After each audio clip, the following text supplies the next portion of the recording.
Hello guys, how are you. आप देख रहे हैं केमिकल पॉइंट। मैं हूं अनिश कुमार। आज हम लोग इस वीडियो में क्लास 9 साइंस बायोलॉजी का सेल वाले चैप्टर का महत्वपूर्ण कोशिकांग माइटोकॉन्ड्रिया के स्ट्रक्चर के बारे में बात करेंगे। अब अगर हम लोग देखें कि जो सेल होती है, एनिमल सेल होती है और प्लांट सेल होती है, उसके अंदर माइटोकॉन्ड्रिया पाए जाते हैं। जितने भी यूकैरियोटिक कोशिकाएं होती हैं उसके अंदर माइटोकॉन्ड्रिया पाए जाते हैं।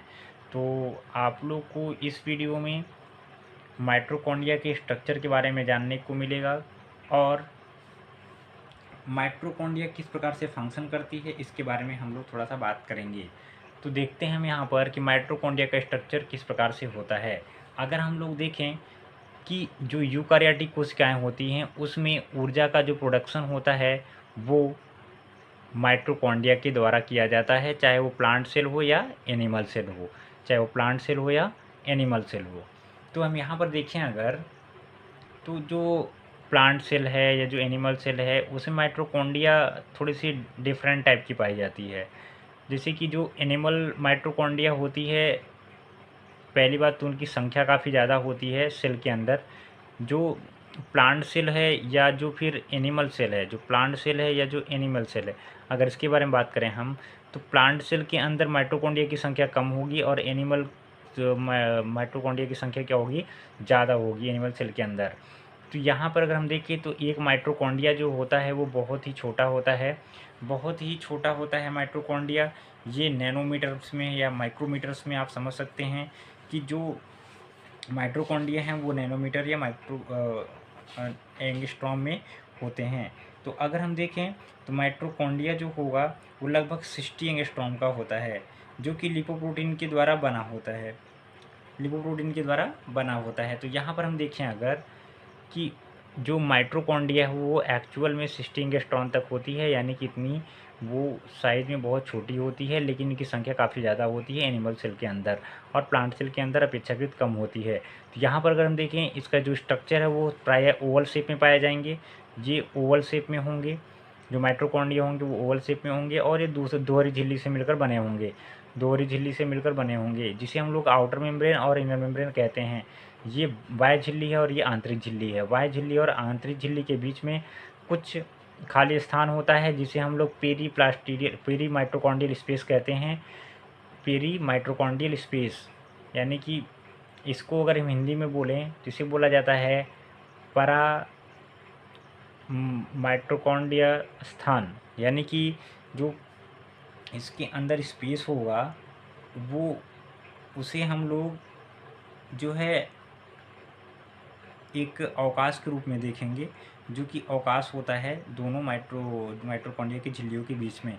देखें अगर तो जो इसकी आउटर मेम्ब्रेन होती है वो काफ़ी सपाट होती है। आउटर मेम्ब्रेन क्या होगी, वो काफ़ी सपाट होती है, जबकि इनर मेम्ब्रेन में फोल्डिंग होती है, वो जगह जगह पर क्या होती हैं, फोल्ड होते हैं। जैसे कि आप देख सकते हैं यहाँ पर ये आउटर मेम्ब्रेन है और ये इनर मेम्ब्रेन है। इनर मेम्ब्रेन यहाँ पर देखिए फोल्ड हो गई है, यहाँ पर आप देखिए फोल्ड हो गई है, जगह जगह पर ये फोल्ड हो जाती है, जिसमें कि अंगुलीनुमा प्रवर्ध बन जाते हैं। इस तरह से आप देख सकते हैं अंगुलीनुमा प्रवर्ध बन जाते हैं। इस प्रकार से जो इनर मेम्ब्रेन है वो फोल्डेड हो जाती है। आप देख सकते हैं यहाँ पर कि जो फोल्डिंग के द्वारा जो वलय बनते हैं उसे हम लोग क्रिस्टी बोलते हैं। ये जो यहाँ पर ये उपरा हुआ भाग है इसे हम लोग क्रिस्टी बोलते हैं। क्रिस्टी के ऊपर क्या होता है, ऑक्सीसोम होता है। क्रिस्टी के ऊपर क्या होगा, ऑक्सीसोम होता है, या इसी को हम लोग F1 पार्टिकल भी कहते हैं। तो आपको पूरा, अगर हम स्ट्रक्चर ठीक से डिफाइन करें तो मतलब ये है कि ये 60 एंगस्ट्रॉम की लंबाई के होते हैं और इनका शेप जो होगा वो अंडाकार प्रायः होता है, गोलाकार या अंडाकार होता है, और ये दोहरी झिल्ली से मिलकर बने होते हैं, आउटर मेम्ब्रेन और इनर मेम्ब्रेन, जिनके बीच में पेरीप्लास्टिडियल स्पेस, पेरी माइटोकॉन्ड्रियल स्पेस पाया जाता है। और जो इसकी आंतरिक झिल्ली होती है वो फोल्डेड होती है। फोल्डेड होने के कारण उसमें क्रिस्टी का निर्माण होता है। क्रिस्टी के ऊपर क्रिस्टी के ऊपर ऑक्सीसोम पाए जाते हैं, जो कि छोटी छोटी संरचनाएं होती हैं। इसी ऑक्सीसोम को हम लोग F1 पार्टिकल कहते हैं। अगर एक ऑक्सीसोम को हम बाहर उठाकर करें तो आप देखेंगे उसमें जो है एक हेड होगा, एक बेस होगा, एक टेल होगी। हेड, बेस और टेल, हेड, बेस और टेल। और इसी जो टेल है इसी से क्या लगी होगी, बेस लगा होगा। यानी कि इसमें 3 पार्ट होते हैं, एक होता है हेड, दूसरा होता है बेस और तीसरा होता है टेल। तो हेड, बेस और टेल ये 3 पार्ट होते हैं एक ऑक्सीसोम में। इसी प्रकार से ढेर सारे ऑक्सीसोम इस क्रिस्टी के ऊपर लगे होते हैं। इनका काम जो है वो रेस्पिरेशन यानी कि जो ऑक्सीकरण है भोज्य पदार्थों का, उसमें ये लोग यूज करते हैं अपना जो एंजाइम्स है और एनर्जी का प्रोडक्शन करते हैं। यहाँ पर अगर हम देखें तो जो प्लांट माइटोकॉन्ड्रियल होती है उसके अंदर ये जो क्रिस्टी होती है वो फ्लैट होती है। याद रखिएगा कि जो प्लांट सेल के अंदर माइटोकॉन्ड्रिया होती है उसकी जो क्रिस्टी होती है वो सपाट होती है। कैसी होगी? वो सपाट होती है। जबकि जो एनिमल सेल के अंदर माइटोकॉन्ड्रिया होती है उसमें अंगुली नुमा प्रवर्ध बनते हैं, यानी कि ये लंबे प्रवर्ध बनते हैं, ये चपटे प्रवर्ध नहीं होते हैं। अगर अंगुली नुमा संरचना आपको दिख रही है तो आप समझ जाइएगा कि एनिमल माइटोकॉन्ड्रिया है। अगर वो फ्लैट इस तरह से दिख रही है तो आप समझ जाइएगा कि ये प्लांट माइटोकॉन्ड्रिया है। देखिए माइटोकॉन्ड्रिया का एक्चुअल में काम क्या होता है। माइटोकॉन्ड्रिया का एक्चुअल में काम होता है एनर्जी को प्रोड्यूस करना इन फॉर्म ऑफ एटीपी। तो देखिए इसीलिए इसको हम लोग power house of the cell भी कहते हैं। पूरा का पूरा जो कोशिका है, जो सेल है, ये जो सेल है इसके अंदर ये न्यूक्लियस है। न्यूक्लियस के अलावा ढेर सारे क्या होंगे इसी के अंदर माइटोकॉन्ड्रिया पड़े होंगे, जो कि भोज्य पदार्थ यानी कि जो कार्बनिक भोज्य पदार्थ है, जो ग्लूकोज है, उसका ऑक्सीकरण करते हैं। ऑक्सीकरण के द्वारा जो है एटीपी का निर्माण करते हैं।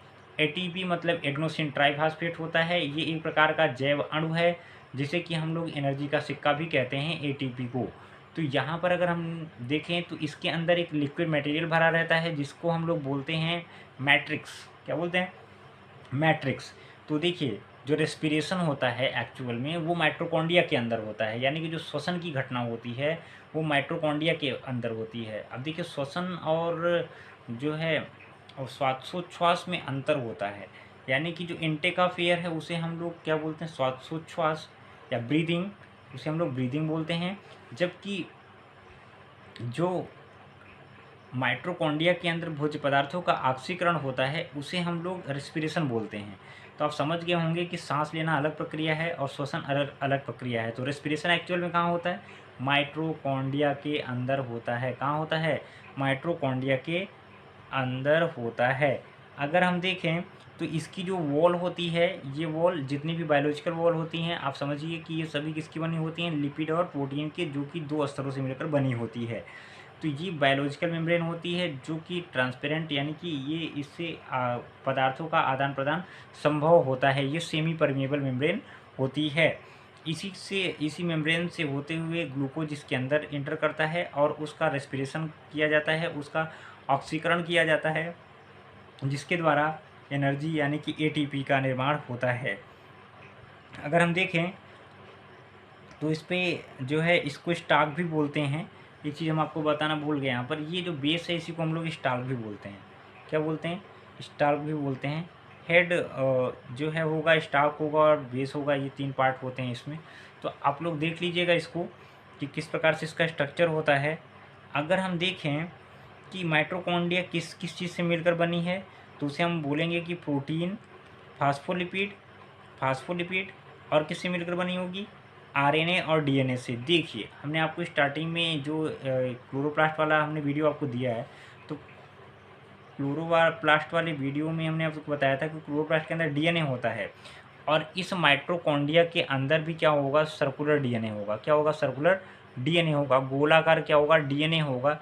इस डीएनए के होने से जो आपको बेनिफिट मिलेगा इस सेल को कि ये जो माइटोकॉन्ड्रिया है खुद से रिप्लिकेट हो जाएंगी, यानी कि काफ़ी तेज़ी के साथ ये खुद से रिप्लिकेट हो सकती हैं due to presence of circular DNA. तो केवल 2 ऐसे कोशिकांग हैं जिसके अंदर की डीएनए पाया जाता है न्यूक्लियस के बाहर।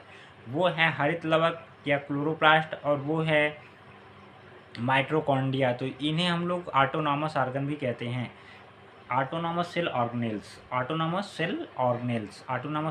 किसे कहा जाता है? हरित लवक और माइटोकॉन्ड्रिया के। बार बार ये क्वेश्चन आपको मिल जाएगा कहीं ना कहीं 1 नंबर में कि जो है स्वायत्त कोशिकांगों का नाम बताइए, जो अर्ध स्वायत्त कोशिकांग हैं उनका नाम बताइए।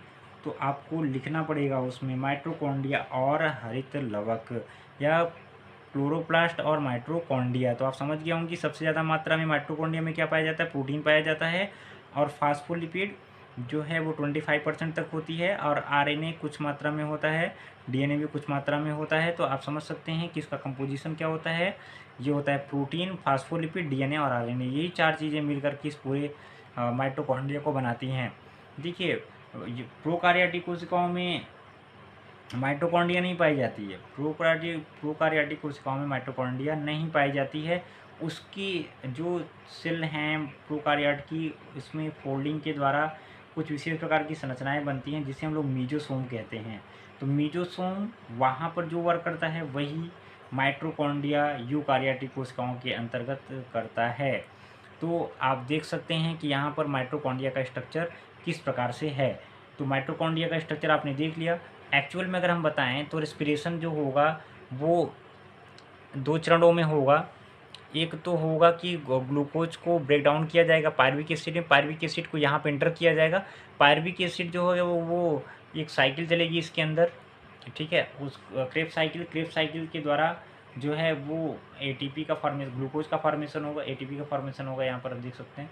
उसके बाद ये जो ऑक्सीसोम आपको दिख रहा है इसमें ईटीएस होता है, इलेक्ट्रॉन ट्रांसपोर्ट सिस्टम होता है। क्या होता है? ईटीएस होता है। आगे हम बताएंगे आपको कि किस प्रकार से ये इसके अंदर रेस्पिरेशन की घटना होती है, तो आपको समझ में आएगा कि माइटोकॉन्ड्रिया के अंदर रेस्पिरेशन की घटना किस प्रकार से संपन्न होती है। तो आज हमने इस वीडियो में माइटोकॉन्ड्रिया के स्ट्रक्चर के बारे में बात किया। तो माइटोकॉन्ड्रिया का स्ट्रक्चर आपने देख लिया, क्या क्या संरचनाएं होती हैं। एक बार रिवाइज कर देते हैं जल्दी से, उसके बाद फिर वीडियो को ऑफ करते हैं। तो देखिए यहाँ पे कि जो ये माइटोकॉन्ड्रिया है वो 2 झिल्लियों से मिलकर बना होता है, बाह्य झिल्ली और आंतरिक झिल्ली। आउटर मेम्ब्रेन और इनर मेम्ब्रेन, इनके बीच में खाली स्थान पाया जाता है जिसे पेरी माइटोकॉन्ड्रियल स्पेस कहते हैं। और इसमें जो प्रवर्ध पाए जाते हैं उसे लोग क्रिस्टी कहते हैं। उस प्रवर्ध के ऊपर छोटी छोटी संरचनाएं पाई जाती हैं जिसे हम लोग ऑक्सीसोम कहते हैं। इसके अंदर एक मटेरियल भरा रहता है जिसे हम लोग क्या बोलते हैं? मैट्रिक्स बोलते हैं। इस मैट्रिक्स के अंदर सर्कुलर डीएनए और आरएनए पाया जाता है। अगर फ्लैट आपको दिखते हैं ये क्रिस्टी, तो आप बोलोगे कि ये प्लांट सेल के अंदर पाई जाने वाली माइटोकॉन्ड्रिया है। अगर इस प्रकार से अंगुलीनुमा प्रवर्ध आपको दिखते हैं तो आप समझ जाएंगे कि ये एनिमल माइटोकॉन्ड्रिया हैं। अगर हम इस ऑक्सीसोम की बात करें तो इसमें हेड होगा, बेस होगा और टेल होगा। तो ये आप देख सकते हैं यहाँ पर कि एक ऑक्सीसोम है यहाँ पर, और ये प्लांट माइटोकॉन्ड्रिया है, आप देख सकते हैं यहाँ पर। इनका काम क्या होता है? इनका काम होता है श्वसन करना, जिससे कि एटीपी का फॉर्मेशन होता है। एटीपी के फॉर्मेशन होने से ही हम लोग को ऊर्जा प्राप्त होती है।